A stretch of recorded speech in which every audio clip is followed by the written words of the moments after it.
khususnya kepada saudara orang-orang muda.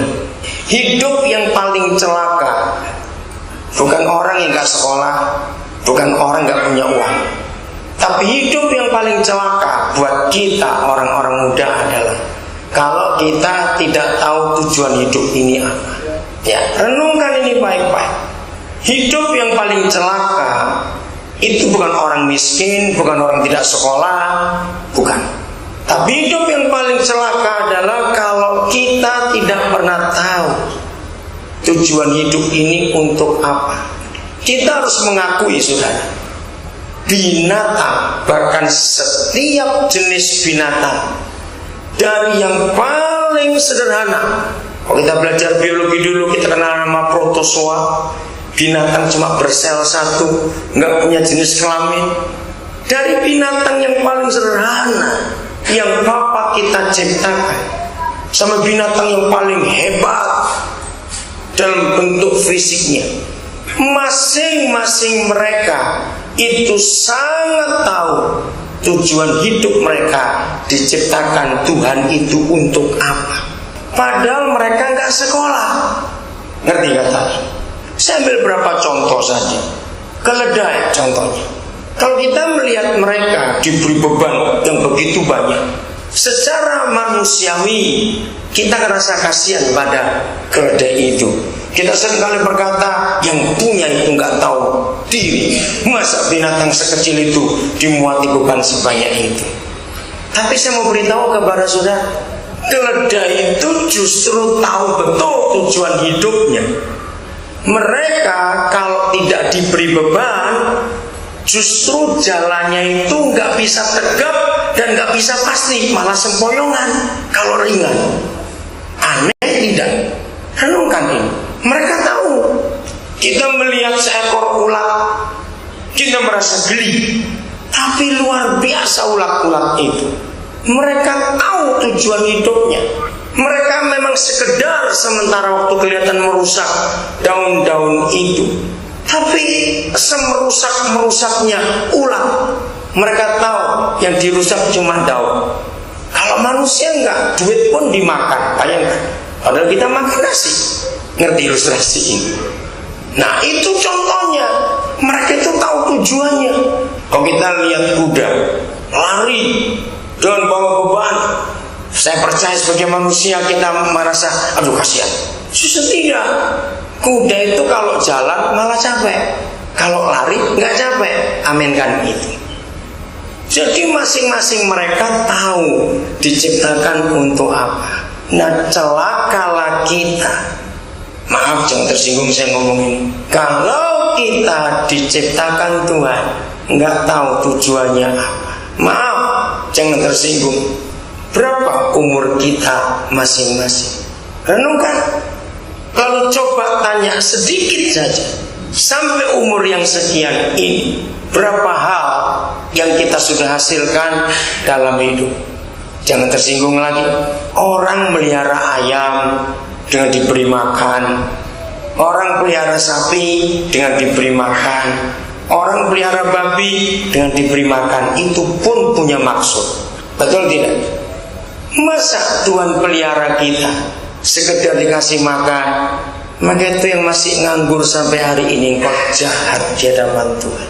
Bukan berarti saudara tidak boleh, tidak harus punya kerjaan, tidak. Bayangkan kalau hidup kita cuma bangun pagi lapar sarapan, kenyang tidur, siang-siang bangun lapar makan lagi, kenyang tidur lagi, kan keterlaluan. Betul tidak? 11 bulan 17 hari kita sudah lewati. Mari kita tanya. Maka itu dengarkan para pemimpin, bagaimana kita mengarahkan orang-orang yang kita pimpin ini untuk bisa menemukan tujuan hidupnya dan bisa tahu apa yang dihasilkan dalam hidupnya. Kita tidak hanya sekedar datang ke gereja lalu selesai pulang, tidak. Saudara, akhir tahun 2008 dunia dapat hadiah yang sangat mengerikan. Ambruknya perekonomian dunia, mengerikan sekali. Kalau saudara baca koran hari ini kira-kira belum seminggu, baru 4 hari ini, ada seorang namanya Madoff yang jadi terkenal di dunia. Siapa dia? Dunia gempa sekarang gara-gara orang namanya Madoff ini. Kenapa? Siapa dia? Apa yang dijuluki? Akhir September dunia digoncangkan dengan Lehman Brothers yang hancur gara-gara satu orang disebut Mr. Gorilla, orang yang rakus. Ternyata sekarang muncul lagi orang kedua disebut Sirakus. Satu orang, saudara, bisa menggelapkan uang 50 miliar dolar tanpa diketahui oleh siapapun juga. 11 negara kaya di dunia kebakaran jenggot hari-hari ini karena orang ini menipu besar-besar. Amerika kembali dihancurkan karena dia orang Amerika. Nah, jadi 2009 tidak akan ada harapan untuk bisa baik. Buat saudara yang gak ngerti dalam perekonomian dunia ini, ya pokoknya bisa makan tiap hari, saudara gak akan rasa. Tapi jangan main-main. 2009 orang akan celaka sekali seluruh dunia. Secara logika akan tergenapi apa yang kita katakan. Nanti sudah baca di rumah Wahyu pasal 18 ya. Saya nggak usah buka karena waktunya. Di dalam Wahyu 18 saudara akan melihat sebuah nubuatan betapa sistem ekonomi dunia akan hancur dan semua orang dalam semua jenis perdagangan hebat. Wahyu itu ditulis kira-kira pada abad yang ke-80 Masehi. Tapi komoditi dunia ada di dalam ayat-ayat itu. Heran sekali. Sampai kalau sekarang ini kita dengar kata trafficking. Siapa tahu arti trafficking itu apa? Ayo coba jawab, apa itu trafficking? Penjualan manusia. Ada di situ. Bahkan dikatakan setelah orang dagang ini itu macam-macam sampai kulit-kulit binatang pun disebut. Kata terakhir bahkan nyawa manusia pun diperdagangkan. Dan itu terjadi. Ambruk, dunia menangis. Nah, gereja apa yang kita harus buat? Kalau gereja tidak bisa mengetahui situasi yang terjadi, lalu kita terlena dengan kata pelayanan dan kebaktian saja. Saya ulangi kata ini. Kalau gereja terlena hanya dengan kata pelayanan dan kebaktian saja, maka kita jadi orang paling bodoh sedunia. Kita tidak pernah tahu terjadi apa di luar kita. Dan itu menyedihkan sekali. Anak-anak muda, saya ingin menantang kalian semua. Jadilah orang-orang ahli di bidangmu masing-masing. Kalau kita tengok ke dunia, sudah sekarang ini Singapura adalah negara pertama di dunia.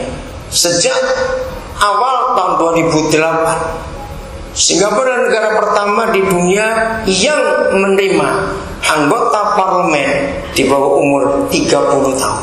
Mereka mau maju.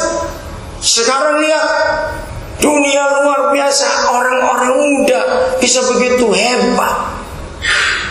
Izinkan saya mengatakan kalimat ini, tolong para pemimpin gereja kita harus sadar. Jangan cetak orang muda banyak-banyak jadi WL dan jadi pemain musik. Jangan. Setuju saya berkata kalimat ini? Menyedihkan. Saya tidak tahu. Saudara tahu nggak fenomena ini di kota-kota besar di Jawa? Sudah ada fenomena. Nyoloknya itu 6 bulan terakhir ini. Di dalam setiap gereja yang kebaktiannya lebih dari 3 kalau hari Minggu, maka mereka harus punya stok WL lebih dari 8. Nah, sekarang antar worship leader itu saingan sendiri-sendiri. Bayangkan. Dan kenapa bisa terjadi? Karena gembalanya yang memberikan jalan. Kenapa gembalanya mendorong untuk mereka bersaing? Sebab gereja jadi tempat entertainment. Maka WL yang lebih bagus, suaranya lebih lincah, lebih ngeflow, lebih semua itu akan dapat kesempatan lebih banyak daripada gak bisa ngeflow. Kasihan. Karena gembala berkata, kalau kamu gak jadi WL yang bagus, cuma jadi bosan, mereka gak datang ke sini lagi, berarti omset kita kurang. Nah, karena bisa ada bisnis. Betapa kejam